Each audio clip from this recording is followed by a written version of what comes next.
ನಮಸ್ಕಾರ ವೀಕ್ಷಕರೇ, public times Kannada news ಚಾನೆಲ್ಗೆ ಸ್ವಾಗತ. ನಾನು ನಿಮ್ಮ ರೂಪೇಶ್ ಕೆಂಸಾಗ್ರ. ಮಾಗಡಿ ತಾಲೂಕು ಕಚೇರಿ ಸಭಾಂಗಣದಲ್ಲಿ ಜರುಗಿದ ಕೆಂಪೇಗೌಡ ಜಯಂತಿ ಪೂರ್ವಭಾವಿ ಸಭೆಯಲ್ಲಿ ಬ್ಲಾಕ್ ಕಾಂಗ್ರೆಸ್ ಅಧ್ಯಕ್ಷ ಪೂಜಾರಿ ಪಳ್ಳಿ ಕೆ ಕೃಷ್ಣಮೂರ್ತಿ ಹಾಗೂ ಕೆಂಪೇಗೌಡ ಅಭಿವೃದ್ಧಿ ಸಮಿತಿ ರಾಜ್ಯಾಧ್ಯಕ್ಷ ಎಂ ಕೃಷ್ಣಮೂರ್ತಿ ನಡುವೆ ಕೆಲ ಕಾಲ ವಾಗ್ದಾಳಿ ನಡೆಯಿತು. ಏನಿದು ಸ್ಟೋರಿ ಅಂತೀರಾ? ನಾಡಪ್ರಭು ಕೆಂಪೇಗೌಡರ ಜಯಂತಿ ಕಾರ್ಯಕ್ರಮದ ಪೂರ್ವಭಾವಿ ಸಭೆಯು ತಹಶೀಲ್ದಾರ್ ರಂಜಿತ್ ರವರ ಅಧ್ಯಕ್ಷತೆಯಲ್ಲಿ ನಡೆಯುತ್ತಿದ್ದ ವೇಳೆ ಕೆಂಪೇಗೌಡ ಪುತಳಿ ವಿಚಾರವಾಗಿ ಮಾಗಡಿ ಬ್ಲಾಕ್ ಕಾಂಗ್ರೆಸ್ ಅಧ್ಯಕ್ಷ ಪೂಜಾರಿ ಪಳ್ಳಿ ಕೆ ಕೃಷ್ಣಮೂರ್ತಿ ಹಾಗೂ ಕೆಂಪೇಗೌಡ ಅಭಿವೃದ್ಧಿ ಸಮಿತಿ ರಾಜ್ಯಾಧ್ಯಕ್ಷ ಎಂ ಕೃಷ್ಣಮೂರ್ತಿ ಮತ್ತು ಮಾಡಬಾಳ್ ಜಯರಾಮ್ ಕೆಬಿ ರಾಮಕೃಷ್ಣಪ್ಪ ನಡುವೆ ಏಕವಚನದಲ್ಲಿಯೇ ಮಾತಿನ ಚಕಮಕಿ ನಡೆಯಿತು. ಅಲ್ಲದೆ ಕೆಲಕಾಲ ಆತಂಕ ಸೃಷ್ಟಿಯಾಗಿತ್ತು. ಇದನ್ನು ತಿಳಿದ ತಹಶೀಲ್ದಾರ್ ಕೆಆರ್ ರಂಜಿತ್ ಹಾಗೂ ಇಒ ಜೈಪಾಲ್ ಅವರಿಬ್ಬರನ್ನು ಸಮಾಧಾನಪಡಿಸಿ ಕೆಂಪೇಗೌಡರ ಪುತಳಿಯನ್ನು ಪೂಜಾ ವಿಧಿವಿಧಾನಗಳೊಂದಿಗೆ ಮರು ಪ್ರತಿಷ್ಠಾಪನೆ ಮಾಡಲಾಗುವುದು ಎಂದು ತಿಳಿಸಿದರು. ನಂತರದಲ್ಲಿ ಮಾತನಾಡಿದ ಮಾಗಡಿ ತಾಲೂಕು ಬ್ಲಾಕ್ ಕಾಂಗ್ರೆಸ್ ಅಧ್ಯಕ್ಷ ಪೂಜಾರಿ ಪಳ್ಳಿ ಕೆ ಕೃಷ್ಣಮೂರ್ತಿ, ಪ್ರತಿ ವರ್ಷದಂತೆ ಈ ವರ್ಷವೂ ಸಹ ಕೆಂಪಾಪುರ ಗ್ರಾಮದಿಂದ ಜ್ಯೋತಿಯನ್ನು ಬೆಂಗಳೂರಿಗೆ ತೆಗೆದುಕೊಂಡು ಹೋಗುವ ಸಂಪ್ರದಾಯವಿದ್ದು, ಕೆಂಪಾಪುರ ಗ್ರಾಮಸ್ಥರನ್ನು ಹೊಂದಾಣಿಕೆಗೆ ತೆಗೆದುಕೊಂಡು ಅಲ್ಲಿನ ಸಮಸ್ಯೆಗಳನ್ನು ಬಗೆಹರಿಸಲು ಹಾಗೂ ರೈತರ ಜಮೀನಿನ ವಿಚಾರದಲ್ಲಿ ನಡೆಯುತ್ತಿರುವ ಅನೇಕ ಚರ್ಚೆಗಳಿಗೆ ಶಾಸಕರಾದ ಎಚ್.ಸಿ. ಬಾಲಕೃಷ್ಣರವರ ಜೊತೆ ಮಾತನಾಡಿ ರೈತರನ್ನು ಹೊಂದಾಣಿಕೆಗೆ ತೆಗೆದುಕೊಂಡು ಜ್ಯೋತಿಯನ್ನು ತೆಗೆದುಕೊಂಡು ಹೋಗಲಾಗುವುದು ಎಂದರು. ನಂತರದಲ್ಲಿ ಮಾತನಾಡಿದ ಕೆಂಪೇಗೌಡ ಅಭಿವೃದ್ಧಿ ಸಮಿತಿ ರಾಜ್ಯಾಧ್ಯಕ್ಷ ಎಂ ಕೃಷ್ಣಮೂರ್ತಿ, ಕೆಂಪೇಗೌಡರ ಪುತಳಿಯನ್ನು ಪಾಲಿಶ್ ಮಾಡಲು ಅನುಮತಿ ಕೊಟ್ಟವರು ಯಾರು? ಕೆಂಪೇಗೌಡ ಪುತಳಿ ಯಾವ ರೀತಿ ಇತ್ತು ಅದೇ ರೀತಿ ಮಾಡಬೇಕು, ಅಲ್ಲದೆ ಪೂಜಾ ವಿಧಿವಿಧಾನಗಳೊಂದಿಗೆ ಕೆಂಪೇಗೌಡರ ಪ್ರತಿಷ್ಠಾಪನೆ ಮಾಡಬೇಕು ಎಂದರು. ನಂತರದಲ್ಲಿ ಮಾತನಾಡಿದ ಕೆಂಪಾಪುರ ಗ್ರಾಮದ ಯುವ ಮುಖಂಡ ಹರೀಶ್ ಗೌಡ, ಭೂ ಸ್ವಾಧೀನಕ್ಕೆ 10 ಎಕರೆಯನ್ನು ಕೇಳುತ್ತಿದ್ದಾರೆ. ಆದರೆ ಈ ಹಿಂದೆ ನಾವು 10 ಎಕರೆ ಜಮೀನನ್ನು ಕೊಟ್ಟಿದ್ದೇವೆ. ಅದರ ಅಭಿವೃದ್ಧಿಯೂ ಇನ್ನೂ ಆಗಿಲ್ಲ. ಇನ್ನು ಪಾಣಿಯಲ್ಲಿ ನೋಟಿಫಿಕೇಶನ್ ಆಗಿರುವುದು ಬಂದಿದೆ. ಅಣ್ಣ ತಮ್ಮಂದಿರು ಜಮೀನನ್ನು ಭಾಗ ಮಾಡಿಕೊಳ್ಳಲು ಆಗುತ್ತಿಲ್ಲ, ಲೋನ್ ಸಿಗುತ್ತಿಲ್ಲ, ಮನೆ ಕಟ್ಟಲಾಗುತ್ತಿಲ್ಲ. ಆದಷ್ಟು ಬೇಗ ಶಾಸಕರು ಇದನ್ನು ಗಮನದಲ್ಲಿಟ್ಟುಕೊಂಡು ನಮ್ಮ ಸಮಸ್ಯೆಗಳನ್ನು ಬಗೆಹರಿಸಬೇಕೆಂದು ಒತ್ತಾಯಿಸಿದರು.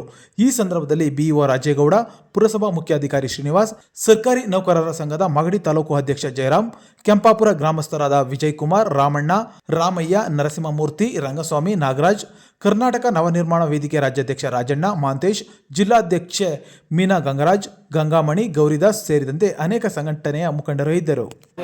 ಈ ಬದುಕಿಗೆ ಹಬ್ಬ ಯಾಕೆ ಮಾಡ್ತೀರಿ? ಸರ್ಕಾರ ದುಡ್ಡು ಕೊಡ್ದೆ ಅಂತ. ಸರ್ಕಾರ ದುಡ್ಡು ಇಲ್ದಂಗೆ ನಾನು ಮಾಡ್ಕೊಂಬಂದಿದ್ದು, ನಾನು ಮನೆ ದುಡ್ಡು ಹಾಕ್ಕೊಂಡು. ಇವತ್ತು ಸರ್ಕಾರ ಕೊಡಲಿ, ಯಾರು ಬೇಕಾದ್ರೂ ಮಾಡಲಿ. ಎಲ್ಲಿ ಮಾಡೋರು ಕೃಷ್ಣಮೂರ್ತಾರೆ ನೋಡಿ. ನನಗೆ ಇದ್ರೊಳಗೆ ಪಾಲಿಶ್ ಮಾಡೋರು ನಾನು ಒಪ್ಪೋದಿಲ್ಲ.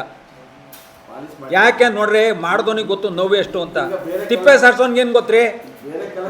ತಿಪ್ಪೆ ಸಾರ್ಸೋನ್ಗೆ ಏನು ಗೊತ್ತಿಲ್ಲ. ಪಗಡ ತಗೊಂಡು ಎಳೆದ್ಬಿಟ್ಟು ಹಾಕಿದ್ದೀನಿ ಹೊಸ್ತಾಗಿಂತಾನೆ. ಯಾರೇ ಪಾಲಿಶ್ ಮಾಡಿರೋದು? ನೀನೇನು ಮಾತಾಡ್ತೀಯ ನೀನು? ಅದು ಪಾಲಿಶ್ ಅದು ಸುಮ್ಮನೆ ಕುತ್ಕೊಂಡು ನೀನು ಪಾಲಿಶ್ ಅಂತ ಏನು ಅದ್ರ ಅರ್ಥ ಗೊತ್ತಾ ನಿನಗೆ?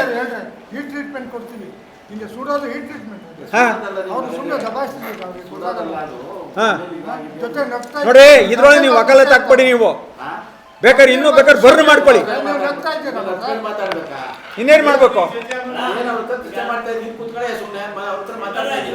ಯಾರಾದ್ರೂ ಏನ್ ಕೂತ್ಕೊಡ್ರಿ.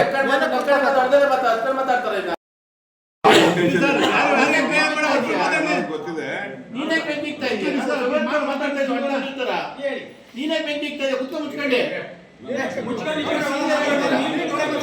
ನಾವು ಮಾತಾಡ್ತೇವೆ.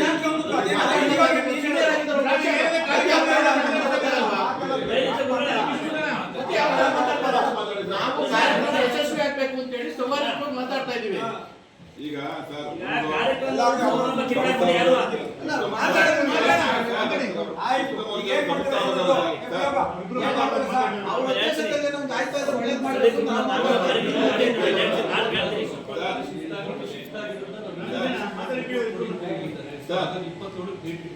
ಇಪ್ಪತ್ತೇಳಕ್ಕೆ ನಾವು ಅದನ್ನ ಸರ್ಕಾರಿ ಪ್ರಾಯೋಜಿತ ಕಾರ್ಯಕ್ರಮ ಯಾರೇ ಇದೆಯೋ ಆ ಓನರ್ ಹಾಕೋದ್ರ ಮುಖಾಂತರ ಒಂದು ಗೌರವ ಕೊಡೋದ್ರ ಮುಖಾಂತರ ಎಲ್ಲ ಓಕೆ ಸರ್, ನಾವು ಅದ್ರ ಬಗ್ಗೆ ಚರ್ಚೆ ಮಾಡ್ತಿಲ್ಲ. ನೀವು ಕೆಂಪೇಗೌಡ ಬದಲಾವಣೆ ಮಾಡಿದ್ರೆ ನೀವು ಬರ್ರು ಮಾಡಕ್ಕೆ ನಿಮ್ಗೆ ಹೇಳಿದವ್ರು ಯಾರು? ಬರ್ರು ಮಾಡಿರ್ತಾನೆ, ಅದನ್ನ ನೀಟ್ ಮಾಡಿದ್ರ ಅದು ಸರಿ ಮಾಡಿದ್ದೀರಾ ಸರ್? ಅದನ್ನ ಹೇಳ್ತೀನಿ. ನಮ್ಮ ಇಂಜಿನಿಯರಿಂಗ್ ಸೆಕ್ಷನ್ ನೀವು ಅವನ ಮೇಲೆ ಇವನ್ನ ಗೂಬೆ ಕೂರಿಸ್ಬಿಟ್ಟು ಹಾಳು ಮಾಡೋ ಕೆಲಸ ಬೇಡ. ನಾನು ನೇರವಾಗಿ ನೀವು ಪ್ರಶ್ನೆ ಮಾಡ್ತೀನಿ. ಸಭೆ ಶುರು ಮಾಡ್ತಾನೆ ಎಲ್ಲರನ್ನೂ ಆಹ್ವಾನ ಮಾಡಿದ್ವಿ. ಮತ್ತು ಲಾಸ್ಟ್ ಟೈಮ್ ಏನು ಸಭಾ ನಡವಳಿ ಇತ್ತು ಅದೆಲ್ಲ ಓದಿ ಹೇಳಿದ್ವಿ. ಸೊ ಅದ್ರ ಮೇರೆಗೆ ಡಿಸ್ಕಷನ್ ಸ್ಟಾರ್ಟ್ ಆಯಿತು. ಕೆಲವೊಂದು ಸಲಹೆ ಸೂಚನೆಗಳನ್ನ ಕೊಟ್ಟಿದ್ದಾರೆ. ಈ ಸರಿ ಕೆಂಪೇಗೌಡರ ವಿಗ್ರಹ ಏನು ಸ್ಥಳಾಂತರಗೊಂಡಿದೆ ತಾಲೂಕು ಹಾಸ್ಪಿಟಲ್ ಕಟ್ಟೋಕ್ಕೆ, ಅದನ್ನು ಪೂಜಾ ವಿಧಿವಿಧಾನಗಳೊಂದಿಗೆ ಮತ್ತೆ ಪ್ರತಿಷ್ಠಾಪನೆ ಮಾಡಬೇಕು ಅಂತ ಒಂದು ಸಲಹೆ ಬಂದಿದೆ. ಅದನ್ನು ನಾವು ನೆರವೇರಿಸ್ತೀವಿ. ಮತ್ತು ಪ್ರತಿ ವರ್ಷದಂತೆ ಜ್ಯೋತಿನ ಕೆಂಪಾಪುರದ ಕೆಂಪೇಗೌಡರ ಸಮಾಧಿಯಿಂದ ಶುರು ಮಾಡಿಕೊಂಡು ನಾವೇನು ರಥೋತ್ಸವ ಥರ ಮಾಡಿ ಇಲ್ಲಿ ನಮ್ಮ ಪುರಸಭೆ ಆವರಣದಲ್ಲಿರುವಂಥ ಕೆಂಪೇಗೌಡ ಅವರವರ ವಿಗ್ರಹಕ್ಕೆ ಮಾಲಾರ್ಪಣೆ ಮಾಡಿ ನಂತರ ಇಲ್ಲಿಂದ ನಾವು ಸುಮ್ಮನಹಳ್ಳಿ ಗೇಟ್ವರೆಗೂ ಅದು ಜ್ಯೋತಿ ಮೆರವಣಿಗೆ ಹೋಗುತ್ತೆ. ಸೊ ಅದನ್ನು ಯಥಾ ಪ್ರಕಾರವಾಗಿ ಅದನ್ನು ನಾವು ಅನುಸರಿಸ್ಕೊಂಡು ಬರ್ತೀವಿ.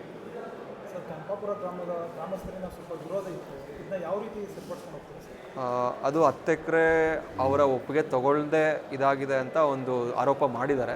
ಅದನ್ನು ಮಾನ್ಯ ಶಾಸಕರು ಮತ್ತು ಸರ್ಕಾರದ ಗಮನಕ್ಕೆ ತೊಗೊಂಬಂದು ಅದಕ್ಕೆ ಯಾವ ರೀತಿ ಕ್ರಮ ಕೈಗೊಳ್ಳಬೇಕು ಅನ್ನೋದನ್ನು ಚರ್ಚಿಸಿ ನಾವು ಅದ್ರ ಬಗ್ಗೆ ಕೆಂಪಾಪುರ ಗ್ರಾಮಸ್ಥರಿಗೆ ಸಿಹಿ ಸುದ್ದಿನ ಕೊಡ್ತೀವಿ. ನಾವು ಅಲ್ಲ, ಅವರು ತಮ್ಮ ಅಭಿಪ್ರಾಯನ ವ್ಯಕ್ತಪಡಿಸಿದ್ದಾರೆ. ಅದು ಯಥಾಸ್ಥಿತಿ ಕಾಪಾಡ್ಕೊಬೇಕು ಅನ್ನೋದು ಅವರ ಅಭಿಪ್ರಾಯ. ಕೆಲವೊಂದು ಶಿಫ್ಟಿಂಗ್ ಟೈಮಲ್ಲಿ ಅವರು ಕೆಲವೊಂದು ನ್ಯೂನತೆಗಳು ಕಂಡುಬಂದಿವೆ ಅಂತ ಅವ್ರು ಹೇಳ್ತಿದ್ದಾರೆ. ನಾವು ಅದನ್ನೆಲ್ಲ ಸರಿಪಡಿಸಿ ಏನು 27ನೇ ತಾರೀಕು ನಾವೇನು ಪ್ರತಿಷ್ಠಾಪನೆ ಮಾಡ್ತೀವಿ ಅದನ್ನು ಅದ್ದೂರಿಯಾಗಿ ಮಾಡಿ ಅವ್ರಿಗೆ ಸಂತೋಷ ಆಗೋ ಥರ ಮಾಡ್ತೀವಿ. ಸರ್, ಈಗೇನು 27ನೇ ತಾರೀಕು ನಮ್ಮ ನಾಡಪ್ರಭು ಕೆಂಪೇಗೌಡರು ಸರ್ವ ಜನಾಂಗದ ನಾಯಕರು ಅವರ ಜಯಂತಿಯನ್ನು ಆಚರಣೆ ಮಾಡಬೇಕು ಅಂತ ಈಗೇನು ಸರ್ಕಾರ ಘೋಷಣೆ ಮಾಡಿ ಪ್ರತಿ ವರ್ಷವೂ ಸಹ ನಮ್ಮ ಕೆಂಪಾಪುರದಿಂದ ಜ್ಯೋತಿಯನ್ನು ತೆಗೆದುಕೊಂಡೋಗಿ ಏನು ಸುಮ್ಮನಹಳ್ಳಿ ನಮ್ಮ ಜಗಜೀವನದೇನೋ ಆಡಿಟೋರಿಯಂ ಇದೆ ಅಲ್ಲಿ ರಾಜ್ಯ ಸರ್ಕಾರ ದೊಡ್ಡ ಮಟ್ಟದಲ್ಲಿ ಒಂದು ಆಚರಣೆಯನ್ನು ಮಾಡ್ಕೊಂಬರ್ತಾಯಿದೆ. ಕಳೆದ ವರ್ಷದಿಂದ ಪ್ರತಿ ಸಲವೂ ಬ್ಯಾಂಕ್ವೆಟ್ ಹಾಲ್, ವಿಧಾನಸೌಧ ಬ್ಯಾಂಕ್ವೆಟ್ ಹಾಲ್ ಮಾಡ್ತಾಯಿದ್ರು. ಈಗ ಇಲ್ಲಿ ಸುಮ್ಮನಹಳ್ಳಿ ಸರ್ಕಲ್ನಲ್ಲಿ ಮಾಡ್ತಾಯಿದ್ದಾರೆ. ಹಾಗಾಗಿ ಇವತ್ತು ಶಾಸಕರ ಅಧ್ಯಕ್ಷತೆಯಲ್ಲಿ ನಡೀಬೇಕಾಗಿತ್ತು. ಶಾಸಕ ಕಾರಣಗಳಿಂದ ಬಂದಿಲ್ಲ. ಹಾಗಾಗಿ ನಮ್ಮ ದಂಡಾಧಿಕಾರಿಗಳ ಅಧ್ಯಕ್ಷತೆಯಲ್ಲಿ ಇವತ್ತು ಸಭೆ ನಡೆದಿದೆ. ಹಲವಾರು ಸಂಘಟನೆಯವರು ಮತ್ತು ಎಲ್ಲ ಮುಖಂಡರುಗಳು ಒಂದು ಇದನ್ನು ಅವರ ಮನವಿಯನ್ನೆಲ್ಲ ಮಾಡಿದ್ದಾರೆ, ಯಾವ ಥರ ಮಾಡಬೇಕು ಅಂತೇಳಿ. ಕಳೆದ ಬಾರಿ ಏನಾಗಿತ್ತು ಅಂತೇಳಿದ್ರೆ, ನಾವು ದೊಡ್ಡ ಮಟ್ಟದಲ್ಲಿ ಕೆಂಪಾಪುರದಲ್ಲಿ ಕೆಂಪೇಗೌಡ ಸಮಾಧಿಗೆ ಎಲ್ಲ ಊರನ್ನ ಅಲಂಕಾರ ಮಾಡಿ ಪೂಜೆಯನ್ನು ಮಾಡಿ ಅಲ್ಲಿಂದ ಜ್ಯೋತಿಯನ್ನು ತೆಗೆದುಕೊಂಡ್ಬಂದು ಪ್ರತಿಯೊಂದು ಗ್ರಾಮದಲ್ಲೂ ವಿಜೃಂಭಣೆಯಿಂದ ಕರ್ಕೊಂಡ್ಬಂದು ಕಲ್ಲೇಗಟ್ಟಿಂದ ಮಕ್ಕಳುಗಳು ಶಾಲಾ ಮಕ್ಕಳುಗಳ ಸಮೇತ ಮೆರವಣಿಗೆಯನ್ನು ಮಾಡ್ಕೊಂಡ್ಬಂದು ಸ್ಟ್ಯಾಚ್ಯೂ ಹತ್ರ ಬಂದು ಸ್ಟ್ಯಾಚ್ಯೂಗೆ ಮಾಲಾರ್ಪಣೆ ಮಾಡಿ ತದನಂತರ ಮಕ್ಕಳಿಗೆ ಪ್ರತಿಭಾ ಪುರಸ್ಕಾರ, ಅತಿ ಹೆಚ್ಚು ಅಂಕಗಳನ್ನು ಪಡೆದಂಥ ಮಕ್ಕಳಿಗೆ ಪ್ರತಿಭಾ ಪುರಸ್ಕಾರವನ್ನು ಮಾಡಿ ಅಲ್ಲಿಂದ ಜ್ಯೋತಿ ಬಿಡುಗಡೆಯನ್ನು ಮಾಡಿದ್ದು. ಈ ಸಲ ಏನಾಗಿದೆ ಅಂತ ಹೇಳಿದ್ರೆ, ಕೆಂಪೇಗೌಡ ಸ್ಟ್ಯಾಚ್ಯೂ ಎಲ್ಲ ಒಂದು ಕಡೆ ಹಾಸ್ಪಿಟ್ಲ್ ಕಟ್ಟೋ ವಿಷಯದಲ್ಲಿ ಎಲ್ಲ ಒಂದು ಕಡೆ ಶಿಫ್ಟ್ ಆಗಿರೋದ್ರಿಂದ, ಒಂದು 500 ಮೀಟ್ರ್ ಶಿಫ್ಟ್ ಆಗಿರೋದ್ರಿಂದ ಅದನ್ನು ಸಹ ಅದೇ ದಿನ 27ನೇ ತಾರೀಕಿಗೆ ಮಾಡಬೇಕು ಅಂತೇಳಿ ನಾವೆಲ್ಲ ಚರ್ಚೆ ಮಾಡಿದಾಗ ಈಗ ಕೆಂಪೇಗೌಡ ಅಭಿವೃದ್ಧಿ ಸಮಿತಿಯ ರಾಜ್ಯಾಧ್ಯಕ್ಷರಾದಂಥ ಎಚ್.ಎಂ. ಕೃಷ್ಣಮೂರ್ತಿ ಅವರು ಇಲ್ಲ ಬೇರೆ ದಿನಾಂಕದಂದು ಮಾಡಿ ಅದನ್ನು ವೇದಿಕೆ ಕಾರ್ಯಕ್ರಮ ಮಾಡಿ ಅಂತ ಹೇಳಿದ್ದಾರೆ. ಅದನ್ನೆಲ್ಲ ಚರ್ಚೆ ಮಾಡಿ ಶಾಸಕರ ಹತ್ರ ಚರ್ಚೆ ಮಾಡಿ ಯಾವ ಥರ ಮಾಡಬೇಕು, ಏನು ಅದನ್ನು ಗೌರವಯುತವಾಗಿ ನಡೆಸ್ಕೋಬೇಕು ಅಂತೇಳಿ ಅದನ್ನು ಮಾಡಿದ್ದೀವಿ.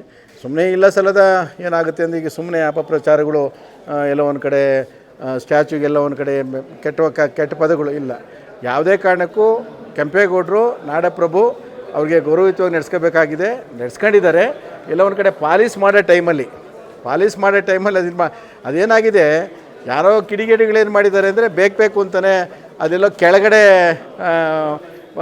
ಇದನ್ನು ಮಾಡಬೇಕು, ಪಾಲಿಸ್ ಮಾಡಬೇಕಾದ್ರೆ ಅದನ್ನೇ ಒಂದು ಹಿಡ್ಕೊಂಡು ಅದನ್ನು ತೋರಿಸ್ತಾ ಇದ್ದಾರೆ. ಅದು ತಪ್ಪು. ನನ್ನ ಹತ್ರ ಪೂರ್ತಿ ವಿಡಿಯೋ ಇದೆ.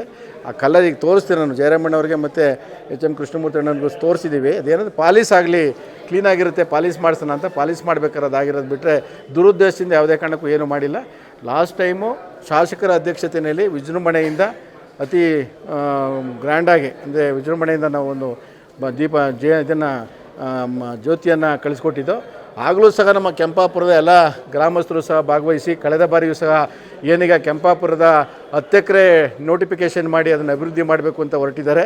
ಮತ್ತು ಅದಲ್ಲದೆ ಇನ್ನೂ 10 ಎಕರೆಯನ್ನು ಡಿನೋಟಿಫಿಕೇಷನ್ ಮಾಡಿಬಿಟ್ಟಿದ್ದಾರೆ ಆಲ್ರೆಡಿ. ಮಾಡಿ ಅದನ್ನು ಸಹ ಅಂದರೆ ಅಂತಾರಾಷ್ಟ್ರೀಯ ಮಟ್ಟದಲ್ಲಿ ಎಲ್ಲೋ ಒಂದು ಕಡೆ ಕೆಂಪೇಗೌಡ ಸಮಾಧಿ ಕೆಂಪಾಪುರನ ಅಭಿವೃದ್ಧಿಪಡಿಸಬೇಕು ಅಂತೇಳಿ ನಿಟ್ಟಿನಲ್ಲಿ ಸರ್ಕಾರ ತೀರ್ಮಾನ ತಗೊಂಡಿದೆ.